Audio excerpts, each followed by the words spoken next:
Berusahalah hari ini juga.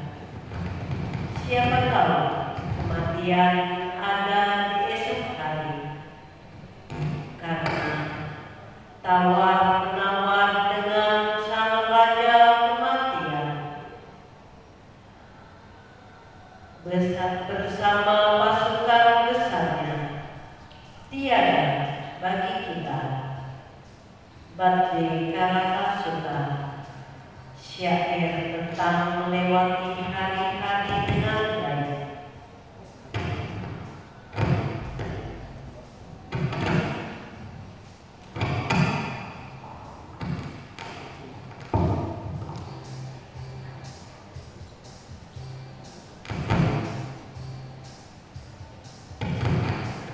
Ya, selamat malam pada Romo, Ibu Bapak semua. Selamat malam.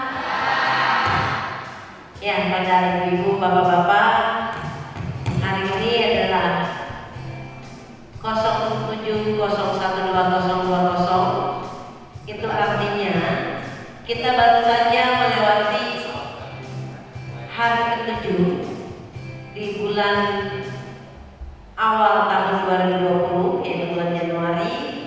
Maka pada kesempatan yang berbahagia ini kita dapat bersama-sama kumpul di sini untuk bersama-sama mendengarkan atau sharing dhamma. Untuk itu marilah kita agungkan guru junjungan kita. Terpujilah Sang Buddha, Namo Buddhaya. Dan salam sejahtera untuk kita semua. Buddha Nupawena Sotikhotu. Saya juga pada kesempatan yang berbahagia ini menyampaikan selamat tahun baru 2020. Semoga di tahun yang baru kita semua senantiasa memiliki keberkahan dalam bentuk kesehatan, panjang usia, kebahagiaan, kesejahteraan, dan kesuksesan bersama keluarga kita semua. Dan semoga semua makhluk berbahagia. Sadu, sadu, sadu. Nah, pada malam hari ini sengaja saya mengambil tema yang berkenaan dengan mengawali tahun baru kita. Sebelum kita menginjak pada materi ya, tentang raih kesempatan untuk berbagi dan melepas. Alam di awal Januari telah berbagi kepada kita semua. Siapa yang sudah dapat bonus awal tahun? Di antara ibu bapak, ada yang mendapatkan bonus awal tahun? Ya? Ada enggak hadiah dari alam? Ada yang kebanjiran? Ada. Mana yang kebanjiran? Oh, 1, 2, 3, 4, 5. Banjirnya sampai semana? Semata kaki. Oh, semata kaki. Cuma seleher kodok. Ya, kalau semata kaki cuma seleher kodok, masih ringan-ringan aja. Ada yang sampai seleher beneran? Enggak ada ya? Puji syukur ya, sudah diberikan berkah walaupun mendapatkan air yang berlimpah, tapi enggak sampai membahayakan. Karena kalau kita lihat saudara-saudara kita di bantaran Sungai Cisadane, bukan hanya seleher kodok, ya, banjirnya sampai kelelep malah, ya, sampai kelelep malah. Bukan cuma badannya kelelep, rumahnya pun sampai se atas genteng, ya, airnya luar biasa. Bonus awal tahun yang begitu tidak diduga tidak dinyana, sehingga pada 1 Januari banyak saudara-saudara kita yang mendapatkan kerugian, ya, yang mendapatkan kerugian karena alam telah berbagi, tapi berbaginya bukan untuk hal yang membahagiakan, tapi membahayakan. Apakah kita menyalahkan alam dalam hal ini? Tidak, ya. Kenapa kita bisa kebanjiran? Kenapa hujan begitu deras sekali saat pagi itu sampai semuanya kebanjiran? Itu adalah akibat ulah kita juga, ya. Ulah manusianya juga yang suka buang sampah sembarangan, ya, menebang pohon-pohon yang harusnya dapat bisa meresap, akar-akarnya meresap air, pohon ditebangin, dijadiin grand estate, sehingga serapan air ke dalam bumi menjadi berkurang. Karena serapan air berkurang, sehingga air dari hulu akan mengalir ke tempat yang rendah. Jadi yang berbahaya di tempat-tempat yang rendah, ya. Jadi ini bukan salah alam sesungguhnya. Alam selalu bersahabat dengan kita jika kita bersahabat dengan alam. Maka kita sebagai manusia yang harus introspeksi ke dalam diri kita sendiri. Nah, maka pada kesempatan ini saya mengambil satu tema untuk bagaimana sih kita bisa terhindar dari itu semua. Bagaimana sih supaya kita bisa meraih kesempatan kita yang sebaik-baiknya mengawali tahun 2020 ini. Tadi saya mengutip syair tentang bagaimana kita melewati hari-hari kita dengan baik, ya. Ada dalam kutipan salah satu suta, jika kita suka membacakan Puja Awamanggala, suta ini adalah salah satu bagian yang suka dibacakan, tapi ini nggak setiap saat, ya, nggak setiap saat dibacakan, hanya ada beberapa biku yang suka membacakan ini, yang memimpin Puja Awamanggala dengan membacakan Bandika Rata Sutagata ini. Tapi kalau kita biasanya ini tidak dibacakan, padahal syair ini sangat baik sekali. Ini adalah menempa, memotivasi diri kita, ya. Berusahalah hari ini juga. Siapa tahu kematian ada di esok hari. Karena tawar-menawar dengan sang raja kematian dan pasukan besarnya tiada bagi kita. Kenapa dikatakan tidak ada, ya, bagi kita untuk tawar-menawar dengan sang raja kematian? Karena jika sang raja kematian menghampiri kita, ini kita tidak bisa mengelak, kita tidak bisa menolak. Kalau memang sudah saatnya kita harus meninggal, maka tidak bisa kita menolak, karena memang itulah fakta kehidupan kita. Maka bagaimana sebelum sang raja kematian ini menghampiri kita, bagaimana kita mempersiapkan diri kita agar kita bisa siap sebelum kematian ini datang? Apakah di antara ibu bapak ada yang tahu kapan kematian akan menghampiri kita? Ada yang tahu? Nggak ada yang tahu, ya. Kita tahu kita akan mati, tapi kita nggak tahu kapan kematian itu datang pada kita. Ini yang harus kita cermati, yang harus kita persiapkan. Kenapa? Karena pada dasarnya kita pasti mati, ya. Tadi di akhir bawana sudah disebutkan perenungan kerap kali. Nah, demikian pada hari ini juga saya mengingatkan, ya, apa yang harus kita persiapkan agar kita selalu siap jika 3 hal utusan dewa ini datang. Ini yang harus kita renungkan.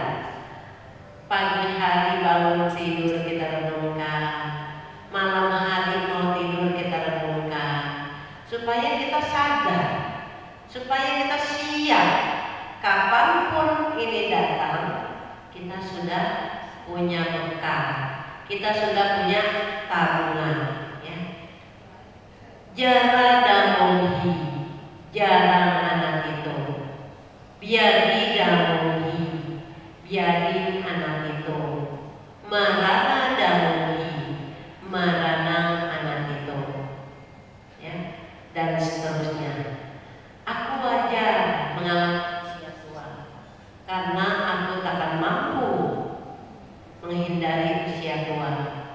Aku wajar menyandang penyakit karena aku takkan mampu menghindari penyakit. Aku wajar mengalami kematian, aku takkan mampu menghindari kematian. Siapa yang bisa menolak usia tua? Ada gak? Nggak ada yang bisa menolak usia tua. Walaupun kita mau dioperasi plastik seperti apapun, semua itu akan berakhir pada hukum alam, ya. Pada hukum alam. Rambut putih bisa dihitamkan, ya. Gigi copot bisa pakai gigi palsu. Kulit keriput bisa ditarik, tapi mata kita tetap akan mengalami ketuaan, kuping kita akan mengalami ketuaan, walaupun ada alat bantu dengar, walaupun bisa dioperasi plastik, tetap saja daya pikir kita juga akan melemah. Inilah penderitaan, inilah usia tua. Penyakit, ada yang bisa menolak penyakit, mencegah untuk penyakit itu datang, kita bisa persiapkan. Tapi jika karena buruk kita tiba dan kita harus menderita penyakit itu, kita tidak bisa menghindar. Walaupun kita sudah bersiap menjaga pola makan dengan baik, pola hidup dengan baik, tapi jika suatu saat, karena kita hidup bukan hanya saat ini, kita hidup di masa yang akan datang juga di masa lampau, ini akan berproses sesuai dengan kesesuaian buah dari segala perbuatan yang kita lakukan. Jadi penyakit pun bisa datang pada kita karena pada dasarnya jiwa kita, batin kita, jasmani kita ini lapuk dan sarang penyakit. Jasmani kita ini sarang penyakit, dan disinilah penyakit itu ada. Maka jika kita tidak pandai-pandai mengolah pola pikir kita, pola hidup kita, pola makan kita, maka ini akan terjadi pada kita. Jadi 3 hal ini adalah urusan yang sangat dekat dengan kita, yaitu usia tua, sakit, dan mati. Kita tidak bisa menghindar. Karena ini kita belum dapat mengatasi 3 hal ini. Bagaimana Ibu Bapak? Ada yang bisa mengatasi 3 hal ini? Ada yang bisa? Mau bisa mengatasi 3 hal ini? Mau? Mau, ya. Memang inilah tujuan kita semua sebagai umat Buddha. Tujuan akhir dari umat Buddha adalah kita bisa terbebas dari yang namanya usia tua, sakit, dan mati. Bagaimana supaya nggak mengalami usia tua? Bagaimana supaya nggak mengalami sakit? Bagaimana supaya tidak mengalami kematian? Jangan apa? Jangan apa? Jangan lahir. Kalau kita nggak lahir, kita nggak akan mengalami usia tua, sakit, dan mati. Karena usia tua, sakit, dan mati disebabkan oleh adanya kelahiran. Apakah Ibu Bapak pernah tidak mengalami kematian? Tidak pernah. Tidak mengalami sakit, tidak mengalami usia tua, tidak pernah. Pasti kita akan mengalami hal ini karena kita masih lahir. Maka begitu besar, begitu luhur, begitu agung sama Sang Buddha. Beliau adalah makhluk agung yang bisa membimbing kita untuk tidak lahir kembali.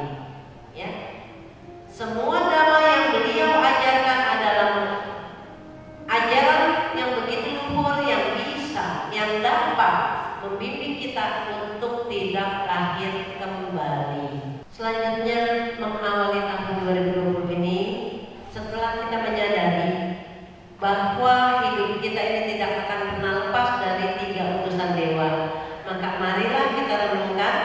Dan di sini ada syair yang agak kurang, ya. Pada nafsu keinginan henti itu sebenarnya ada kata tiada henti, saya belum artinya lupa, ya. Jadi nafsu keinginan tiada henti. Inilah yang menyebabkan kita tidak pernah terbebas dari usia tua, sakit dan mati. Ya, ini adalah sebuah lagu ciptaan atau karya dari Rama Wijaya. Kita nyanyikan sama-sama, ya. Barangkali sudah ada yang pernah mendengar. Mohon izin untuk berdiri.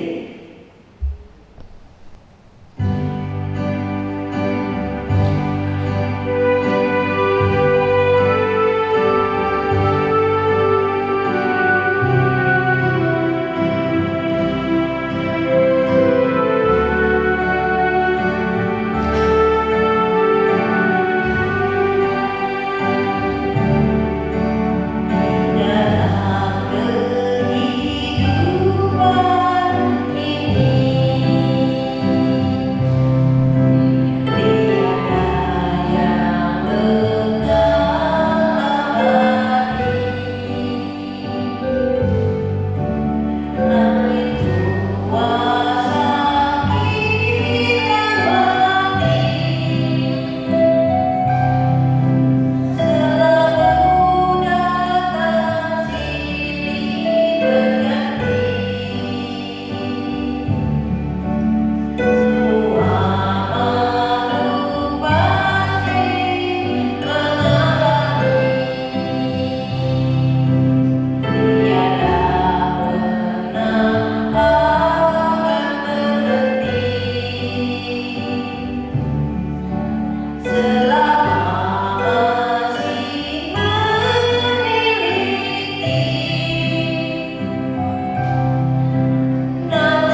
kita masih memiliki nafsu keinginan.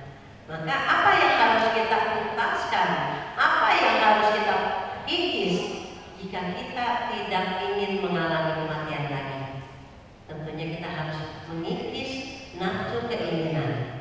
Dari mana nafsu keinginan itu ada? Ada di dalam batin kita. Apa penyebabnya nafsu keinginan itu muncul? Enggak lain, virus yang sudah sangat tidak asing lagi, yang susah sekali diobati, ya, yang sangat sulit kalau tidak dari diri kita sendiri, ya. Virus lodomo ini yang sangat susah menjadikan diri kita kronis, menjadikan penyakit ini menahun di dalam diri kita, sehingga kita akan terus berulang dalam lingkaran samsara, ya. Seperti yang dikatakan dalam syair berikut ini, Pamsu Kuladara, segala bentukan tidak kekal adanya, bersifat timbul dan tenggelam, setelah timbul akan lenyap, padamnya bentukan-bentukan adalah kebahagiaan. Semua makhluk mengalami kematian, mereka telah mengalami kematian dan akan mengalami lagi. Jadi berulang dan berulang akan mengalami kematian. Demikian pula saya pasti mengalami kematian. Tiada keraguan bagiku tentang hal ini. Kalau kita sadar melalui syair-syair yang tadi saya sharingkan, kalau kita sadar dan merenungkan dengan sungguh-sungguh, maka sesungguhnya kita akan merasa jenuh, akan merasa bosan dengan kelahiran yang selalu berulang. Lalu apa? Apa yang harus kita persiapkan agar kita bisa mengisi kehidupan kita ini dengan sebaik-baiknya di saat kita tahu bahwa kehidupan kita akan berakhir dengan kematian. Jadi sesungguhnya kita bisa mempersiapkan diri kita untuk memiliki harta batin. Karena kalau kemarin kita bisa lihat saudara-saudara kita yang mengalami musibah kebanjiran, apalagi kalau banjirnya sampai tinggi, sampai 2 meter, 3 meter, apa yang dapat dibawa? Enggak ada yang dapat dibawa. Semuanya hancur, semuanya berantakan. Rumah memang masih berdiri kokoh, tapi isinya rumah sudah tidak dapat digunakan. Pada saat saya baksos kemarin tanggal 4, saya melihat saudara-saudara kita di Pondok Agung, di Priuk Jaya Permai, di Benua Indah, di Tangga Asar, itu semuanya di pinggir-pinggiran jalan isinya hanya bangkai-bangkai dari isi rumah tangga yang sudah tidak dapat digunakan. Lemari, kasur, ya, semuanya, mesin cuci, kulkas, TV, semuanya berserakan. Bahkan mobil pun kalau kita lihat di TV ada yang ikut hanyut. Malah saya dengar ada satu artis 6 buah atau 6 unit mobilnya hancur kena banjir. Ada yang saudara kita sedang berlibur di 1 Januari, pulang semuanya sudah lenyap, mobilnya terendam, rumahnya terendam. Akhirnya Jakarta berubah nama jadi Jakarta, ya, Jakarta terendam. Jadi kolam renang terbesar di dunia ada di mana? Ada di Jakarta katanya, ya. Namanya apa? Jakarta, Jakarta terendam. Macam-macam orang menyebutnya, ya, padahal bukan cuma Jakarta. Nah, lalu apa sih yang harus kita persiapkan yang tidak akan pernah terendam, tidak akan pernah terbakar, tidak akan pernah tertimbun? Kita bisa mempersiapkan ini semua, dan harta ini akan menggiring kita, akan menuju kehidupan yang bahagia, menuju akhir dari kelahiran ulang. Ya, inilah yang harus kita persiapkan.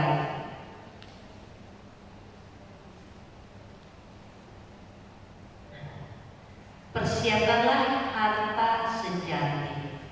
Apa itu harta sejati? Ya, ada di mana syair ini? Kalau ada yang suka ikut Paretan Awam Manggala ini pasti tahu. Oh, ini Sang Buddha sudah katakan di gata yang ini. Ya. Yasa sabda tathagate acala supatipita silang jaya sakalyanam Arya kantang pasangsitam Sangi pasadoyas sapi ujubun tancadas sanam adalit dotita ahu ganta saji witam. Ada di mana? Ya, Arya Danagata. Inilah syair yang membimbing kita untuk menjadi orang yang kaya. Dhamma menyatakan jika kita memiliki ini semua, kita tidak miskin. Hidup kita bermanfaat. Ya. Ia yang memiliki keyakinan pada Sang Tathagata, kokoh dan tak tergoyahkan, memiliki sila yang baik, maka ia akan disenangi dan dipuji oleh para Arya. Jadi apa harta yang harus kita persiapkan? Yang pertama adalah sabda, keyakinan.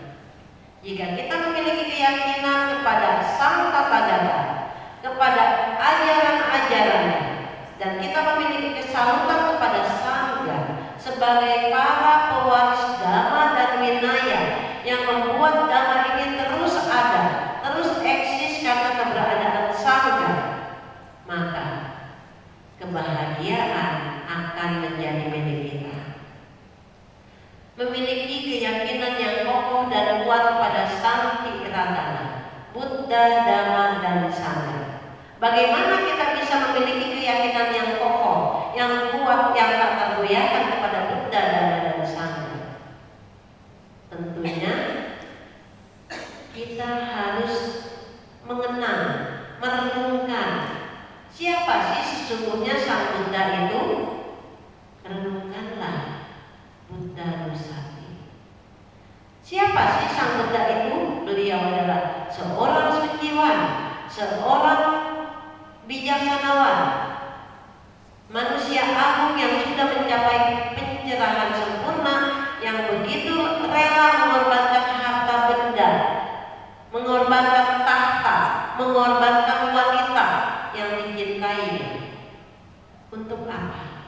Mencari obat yang dapat melenyapkan hidup kita ini, penderitaan kita ini, yang dapat melenyapkan penderitaan semua makhluk di dunia dari kelahiran ulang. Inilah yang beliau telah capai, dan beliau sudah menunjukkan jalan bagaimana kita bisa terbebas dari ini semua. Melalui praktek ajarannya kita bisa terbebas dari kelahiran ulang. Ditambah lagi siswa-siswa mulia, siswa-siswa Arya, baik yang lampau, yang saat ini maupun yang akan datang. Inilah penuntun hidup kita. Maka dengan yakin pada Buddha, Dhamma, dan Sangha, inilah harta batin kita. Kemudian yakin kepada hukum sebab dan akibat, hukum punabawa, hukum paticca samuppada. Inilah yang akan membimbing kita agar kita selalu takut akan akibat dari perbuatan jahat, malu untuk berbuat jahat. Karena di dalam agama dikatakan, taburlah benih-benih kebajikan, maka kita akan memperoleh kebahagiaan. Jika kita menabur benih-benih keburukan, maka penderitaan akan mengikuti kita. Kalau kita menabur benih-benih kebajikan, baik melalui pikiran, ucapan maupun perbuatan kita, maka kebajikan akan mengikuti kita, kebahagiaan akan mengikuti kita, laksana bayang-bayang yang tidak akan pernah meninggalkan hendaknya. Namun sebaliknya, jika kita selalu berbuat hal yang buruk, maka buah dari penderitaan, buah dari keburukan itu yaitu penderitaan akan mengikuti kita seperti roda pedati yang mengikuti kaki lembu yang menariknya. Maka sesungguhnya ajaran para Buddha itu cuma dua. Ajaran para Buddha itu cuma dua: menghindari kejahatan, memperbanyak kebajikan. Dan karena kita berusaha untuk menambah kebajikan, maka kita bisa membawa kebajikan itu ke arah yang lebih luhur, yaitu dengan melakukan bawana. Tiga hal ini akan membawa kita hidup bahagia. Itu yang pertama, keyakinan. Yang kedua, apa yang harus kita persiapkan? Memiliki sila yang baik. Karena kita memiliki sila yang baik, menjaga kemoralan kita, tidak melakukan pembunuhan, tidak melakukan pencurian atau penipuan, tidak berbuat asusila, tidak berkata yang tidak benar atau ucapan bohong, memfitnah dan sejenisnya, tidak meminum minuman keras, menggunakan barang madat atau narkoba dan sejenisnya yang dapat menyebabkan lemahnya kesadaran kita. Saya yakin semua keyakinan manapun setuju dengan hal ini. Karena inilah landasan kemoralan yang harus kita jaga, yang harus kita rawat jika kita ingin bahagia. Jadi kalau kita memiliki keyakinan yang baik, kokoh, kuat dan tak tergoyahkan, memiliki sila yang baik yang selalu dijaga dan dirawat, maka dikatakan akan disenangi dan dipuji oleh para karya. Yasa sabda tathagate, acala supa tititan, sila cak yasa kalyana, arya kantan pasal kita. Inilah harta sejati kita. Dua harta sejati, kemudian harta sejati yang berikutnya, ia yang salut pada sangga dan memiliki pandangan benar. Para bijak menyatakan ia tidak miskin, hidupnya penuh manfaat. Jadi selain memiliki sada, memiliki sila, kita juga diharapkan untuk dapat selalu memiliki pandangan benar. Karena jika kita memiliki pandangan benar, kita akan salut kepada para pewaris dhamma yang senantiasa menjaga dan menuntun kita untuk berada di jalan yang benar. Jadi pandangan benar ini adalah pandangan yang terbebas dari loba, dosa dan moha. Pandangan yang tidak menyesatkan, pandangan yang seharusnya kita lakukan. Yang dhamma adalah dhamma, yang bukan dhamma tetap bukan dhamma. Jangan diputar-balikan, jangan dibikin keliru. Pandangan yang bukan dhamma dikatakan dhamma, yang dhamma dikatakan bukan dhamma. Jangan sampai memiliki pandangan yang keliru. Jadi sesungguhnya dhamma ini akan membawa hidup kita lebih bahagia jika kita praktekkan dengan kesungguhan. Jadi praktek dhamma itu seperti apa? Kembali lagi pada ajaran awal dari Sang Buddha. Tidak melakukan segala bentuk kejahatan, memperbanyak segala bentuk kebajikan, mengembangkan batin ke arah yang lebih luhur, maka kita akan bahagia. baik dalam kehidupan ini maupun kehidupan yang akan datang. Dan kita pun akan terbebas dari hal-hal yang tidak mengenakan selama kita berpegang teguh pada dana. Sebab itu, ia yang bijaksana, kalau mengingat ajaran para Buddha, patut mengembangkan keyakinan, sila, kesalutan, dan penembusan dhamma. Inilah yang ada di dalam Arya Dhanayata, yang syair tentang kekayaan yang mulia. Ya. Inilah kekayaan kita yang sesungguhnya. Keyakinan, sila, kesalutan, dan penembusan dhamma.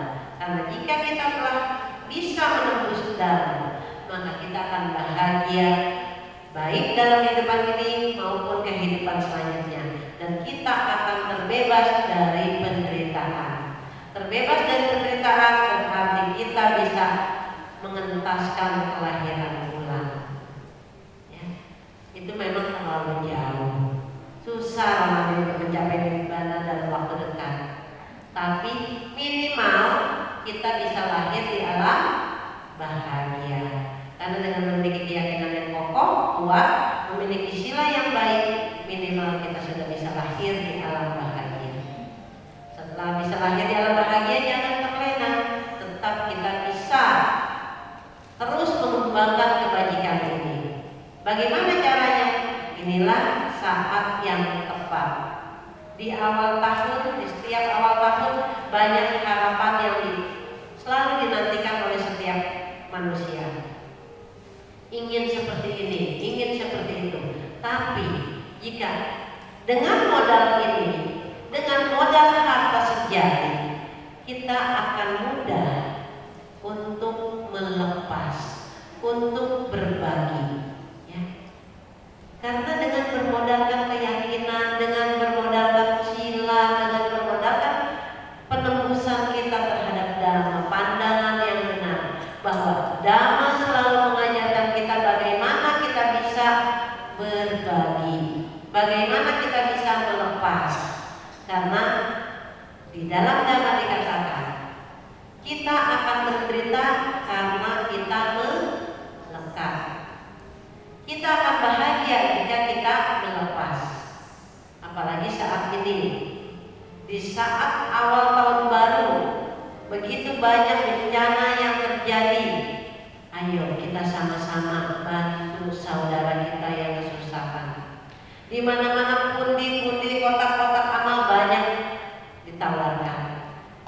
Jangan ragu kita untuk melepaskan, untuk berbagi pada saudara-saudara kita. Kita bahagia karena buat kebajikan kita terhindar dari bencana awal tahun. Tapi kita juga nggak tahu ke depannya apakah kita akan bisa terhindar terus. Tapi jika kita bisa berusaha untuk berbagi, maka kita akan bisa terhindar dari itu semua. Ada sebuah kisah inspiratif yang sangat begitu baik yang saya dapatkan di awal tahun.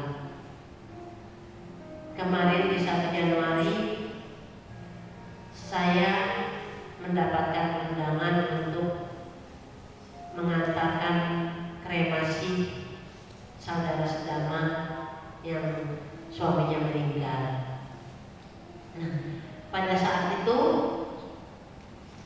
sebagai bahan perenungan, pas kebenaran sampai di krematorium Rawakucing, ada yang baru saja dikremasi. Jadi kami sempat melihat proses peti jenazah yang sedang terbakar. Saya penasaran, katanya kalau lagi dibakar suka jenazahnya bangun. Saya penasaran, petinya sudah terbakar sebelah, yang sebelahnya belum, jadi kelihatan jenazahnya di sampingnya. Saya penasaran, pengen lihat. Tapi memang caranya seperti itu atau gimana? Saya hanya merenungkan seperti inilah jasmani kita. Pasti akan kembali kepada asalnya. Karena jasmani kita terdiri dari 4 unsur: api, air, tanah, dan udara. Jadi Makanya di dalam Buddhis kalau kita meninggal silakan aja, mau dikembalikan ke tanah boleh, mau dikembalikan ke air boleh, mau dikembalikan ke udara boleh, mau dikembalikan ke apa lagi, api boleh, silakan. Karena itu hanya jasmani yang mengurai. Karena kalau di Bali kan ada satu tempat yang memang sengaja jenazah itu habis karena angin, karena udara, ya, nggak masalah.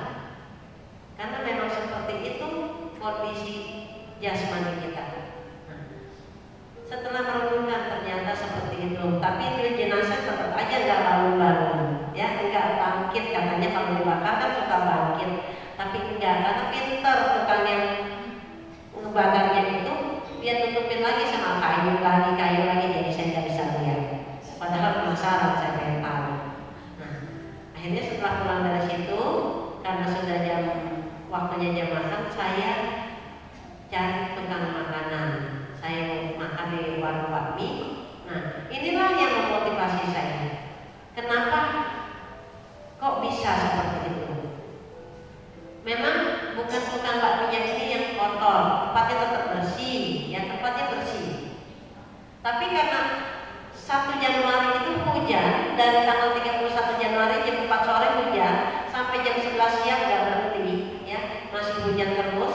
Jadi kan banyak lalat. Walaupun tempat itu bersih, banyak lalat. Akhirnya setelah kami bertiga dengan Romo Adi dan Ramani Hema makan bakmi, saya bingung, lalat banyak sekali, ini gimana ya caranya kita makan bareng lalat. Akhirnya saya punya akal. Oh, supaya mereka juga ikut makan, tidak mengganggu saya dan Romo Adi juga Ramani Hema makan, ya udah, di situ ada garingan babi, ya, ada minyak babi yang sudah digaringin. Saya taruh di tisu, di ujung meja saya taruh di tisu, saya taruh 3 potong di situ. Maksud saya biar lalat ikut makan di situ, nggak mengganggu kami. Nah, akhirnya Ramani Hema ikut juga. Saya kasih daging, dia bilang daging babinya ditaruh di situ, satu potong, ya kira-kira ukuran 1 kali 1 cm lah. Ditaruh di meja pakai tisu supaya lalat itu makan di situ, kita makan tenang. Ternyata benar, lalat-lalat itu pinter, ya, nggak ikut makan sama kita, nggak mengganggu kita. Saya makan dengan nyaman, tenang, dan lalat-lalat itu pun makan daging-daging itu di ujung meja. Sampai satu daging itu yang cuma ukuran 1 kali 1 juga nggak nyampe, itu penuh lalat. Saya potong, maksud saya itu untuk bahan perenungan. Nah, saya potong lalat itu, ternyata kalau tahu roka, makanan apa, coklat yang bulat-bulat yang ada apa, crispy-nya. Nah, seperti itulah bentuknya. Jadi daging yang 1 bulat itu dikelilingi lalat penuh lalat semua di situ sampai bulat, bentuknya dari kotak jadi bulat. Saya sampai merenung, kok lalat ini bisa ya? Daging yang sekecil itu dia biarkan saudaranya, ya, temennya, apakah itu saudara kandungnya atau orang tuanya, saya nggak tahu, karena saya tanya juga dia nggak nyautin, ya, siapa yang dikasih makan sama dia, saya tanya nggak nyautin juga, karena saya juga nggak ngerti bahasa lalat, ya. Penuh satu daging itu dengan lalat sampai bulat kayak bola.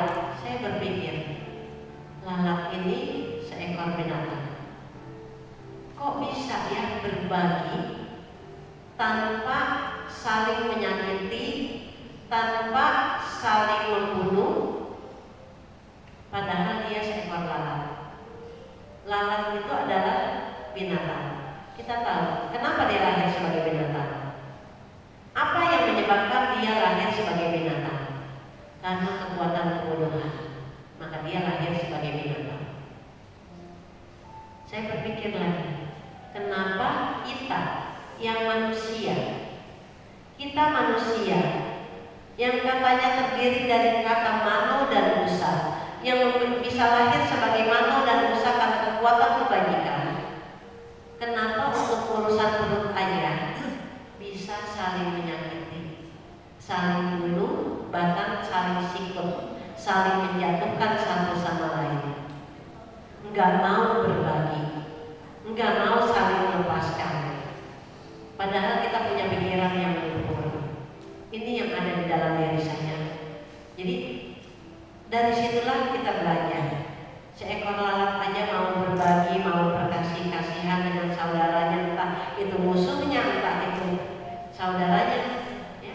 Seperti juga lah semut. Semut kalau dapat makanan dia gotong ke sini ke sana beriringan, saling satu sama lain membantu. Tapi kenapa kita manusia terkadang seringkali ya selalu berusaha untuk saling menjatuhkan, saling sikut sana sikut sini hanya untuk urusan perut, bahkan untuk urusan lainnya. Kenapa kita nggak belajar dari itu semua? Maka enggak mudah sesungguhnya untuk berbagi, enggak mudah.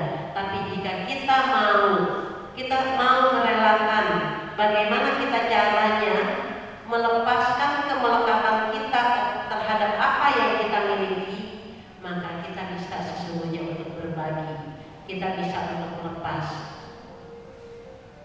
Lepaskanlah ego kita, lepaskanlah keserakahan kita. Maka dengan memiliki kesadaran tentang hal ini, maka kita akan bisa untuk berbagi. Karena kesempatan kita bukan hanya mengawali tahun ini saja.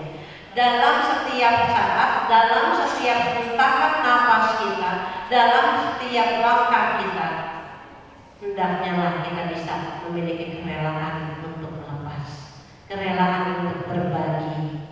Karena sesungguhnya apa yang Sang Buddha ajarkan pada kita, dari semua dhamma yang Sang Buddha ajarkan, dana ada di urutan nomor 1. Dana selalu ada di dalam urutan nomor 1. Karena apa? Inilah perbuatan baik yang sangat dan paling mudah kita lakukan dibandingkan dengan merawat sila, dibandingkan dengan bawana. Dana adalah perbuatan baik yang sangat mudah. Maka inilah yang harus kita lakukan di setiap hentakan napas kita, desahan napas kita. Sebelum napas kita yang keluar enggak masuk lagi, napas kita yang masuk enggak keluar lagi, marilah kita berusaha untuk selalu dapat berbagi, untuk selalu dapat melepas. Karena dengan kita mudah untuk berbagi dan melepas, maka ringanlah langkah kita menuju hari esok yang lebih cerah, yang lebih bahagia. Ya, mungkin ini yang dapat saya sampaikan pada ibu bapak semua. Semoga apa yang saya sampaikan ini dapat bermanfaat dan dapat memotivasi ibu bapak semua. Ya, saya ada kutipan satu dalam karya Adiya Sutagata, syair tentang harta yang telah kita peroleh. Ya, ini adalah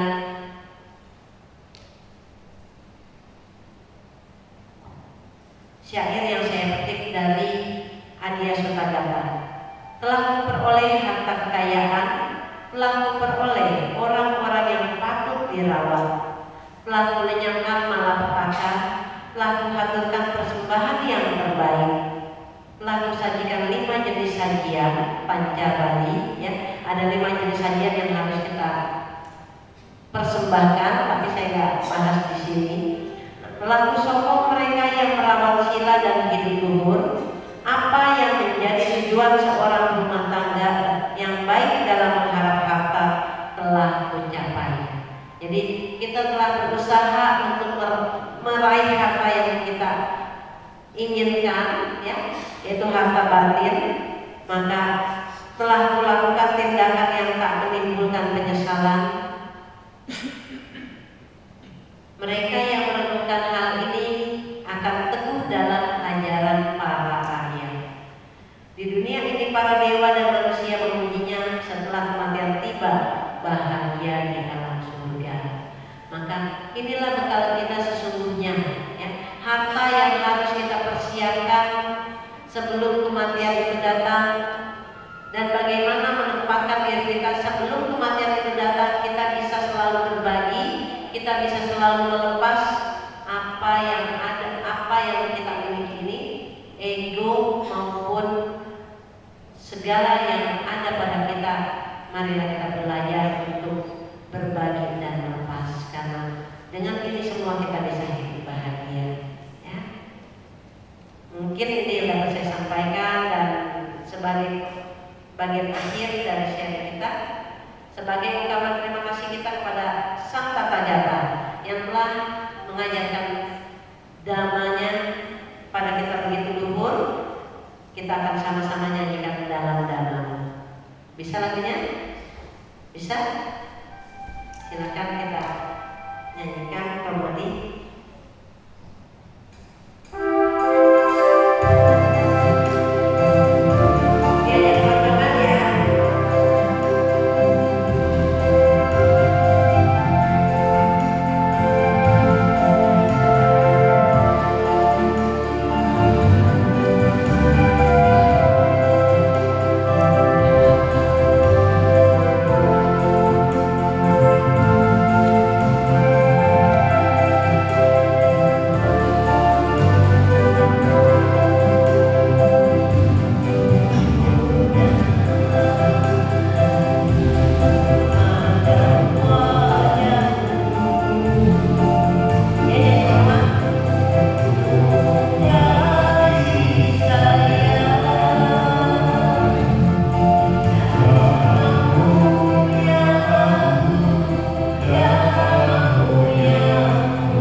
Ya, demikian Ibu Bapak, semoga semua ini bermanfaat buat kita semua.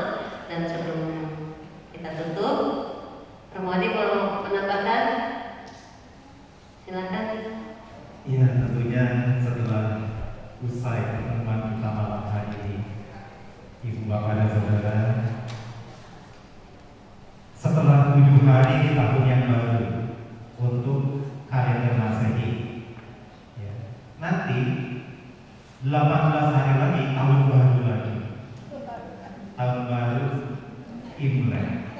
Ya, tentunya lagi-lagi artinya di awal tahun ini selama 1 bulan kita tahun baru lagi, tahun baru lagi.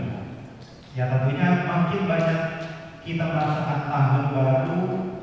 Semoga semuanya akan kita perbaharui untuk yang kurang baik, perbaharui menjadi baik. Yang sudah baik, perbaharui, tetap bertahan pada yang baik. Ya. Menyambut tahun baru, kemudian melanjutkan kita hidup di tahun yang baru, harapannya adalah selalu sesuai dengan yang kita selalu harapkan. Ayu walmo Tuhan barat, mempunyai umur yang panjang, mempunyai paras yang cantik dan rupawan, mempunyai usia yang panjang, dan mempunyai kekuatan di dalam kehidupan ini. Ya, semoga ini akan menjadi kenyataan, berkurangnya keakuan, tapi bertambahnya kebijaksanaan. Ya, ini tambahan saya. Terima kasih. Terima kasih Ibu penutupnya.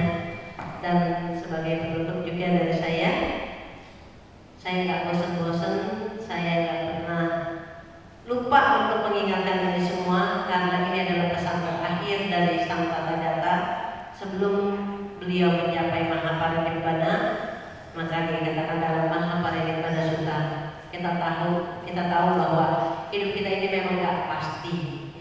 Kehidupan kita ini tidak pasti, selalu berubah. Maka berjuanglah dengan sungguh-sungguh, karena hidup kita memang adalah perjuangan, dan perjuangan itu tidak akan pernah selesai. Maka marilah kita berjuang untuk menjadikan diri kita menjadi lebih baik dari yang sebelumnya. Jadikanlah hari produktif, apakah sedikit ataukah banyak, karena setiap siang dan malam yang berlalu, kehidupan kita akan berkurang sebanyak itu. Jadi inilah sesungguhnya yang memotivasi kita untuk selalu sadar dan selalu ingat bahwa enggak akan luput dari perjuangan agar kita bisa hidup lebih bahagia